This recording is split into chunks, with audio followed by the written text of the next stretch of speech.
This morning we have a special focus, as we have been mentioning, on the water crisis in South Africa.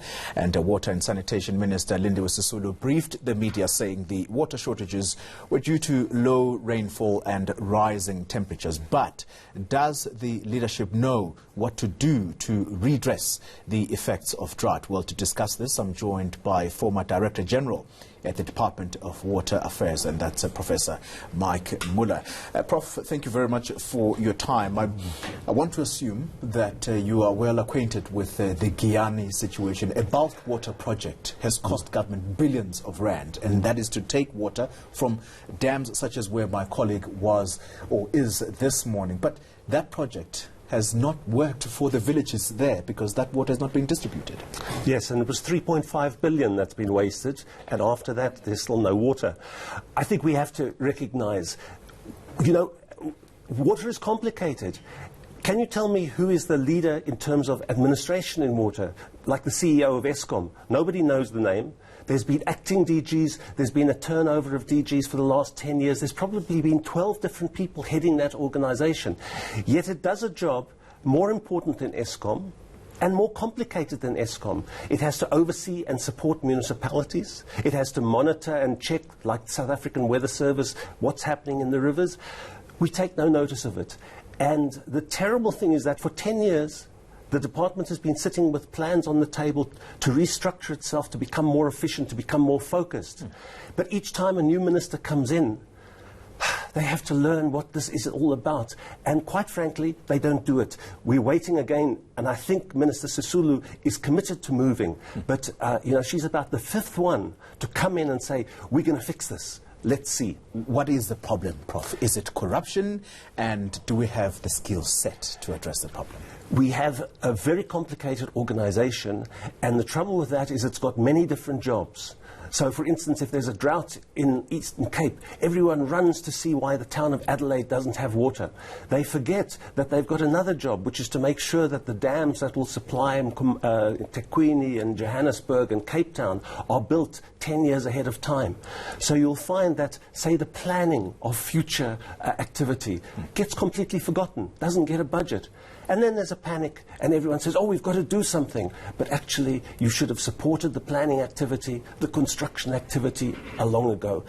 And there are plans to restructure into, a bit like Eskom, rather more focused organizations, a focus on the planning and policy, a focus on the operations to make sure that the pumps that supply us here in Gauteng are working. A lot of them are broken at the moment. And get everyone focused on their particular activities. Have regional organizations that can make sure that problems like Giyani are dealt with.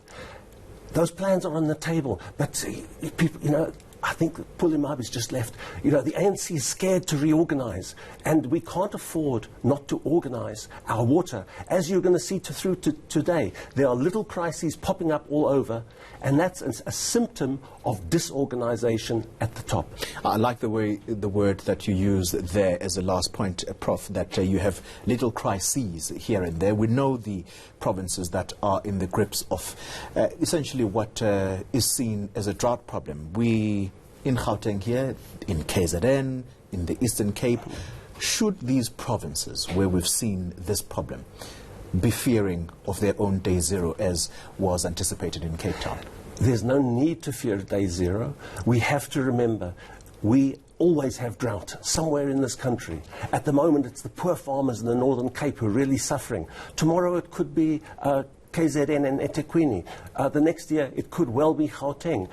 The point is, if we do our job properly, we plan for that, we prepare for that, and when it happens, we're ready for it. At the moment, I'm afraid to say, whether it is in the little village in Giyani or a big city like Cape Town, the evidence is we're not doing enough to plan, and that's partly because we're not getting the leadership which is looking into the future saying, how are we going to cope in the future? That's the challenge for Minister Sisulu, and she's got to dust off some of these plans and move forward, rather than one more round of, oh dear, there's a drought in Adelaide, oh dear, there's a drought in Limpopo. Corruption has been a part of the problem, but the way you deal with corruption, you fix your organizations, you put in strong leadership. We don't have a DG at the moment. You have an acting who's brought in from housing, who doesn't understand the water sector. You put in that strong leadership, You give them clear tasks and a framework within which to The work. acting DG doesn't understand the water sector. Is that Look, what the you just acting, said? the acting DG is DG of Department of Human Settlements. He is a very competent administrator. But as a water person, I can tell you that it took me 20 years to learn about how to manage a water system. And you cannot expect someone who's never done it before to come in and give guidance and leadership to a sector that is so complicated. You think ESCOM is complicated? I invite you to the water sector. Prof, you don't understand what you just said. That's a crisis. It is. That is a crisis. If it took you that long to understand this, how about a new person who absolutely has no background? You can understand they're slightly drowning. Professor Mike Muller, he is a former DG in the Water Affairs Department.